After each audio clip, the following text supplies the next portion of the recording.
CARS, controlled articular rotations. Controlled articular rotations are basically joint circles.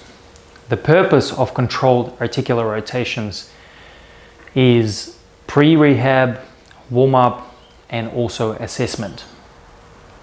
You can see how well your joint moves if you perform controlled articular rotations. They're strategically placed within the program and they're used on a daily basis. You can do them every day without injuring the joint because it is just a general movement. Now, every joint within the body has mechanoreceptors, millions of mechanoreceptors, and these mechanoreceptors communicate to the brain.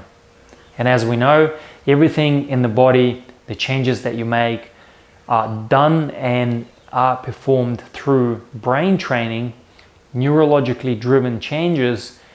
We're using the controlled articular rotations to keep the ranges of motion that we have. It's not a complicated concept. It's called specific adaptations to impose demands.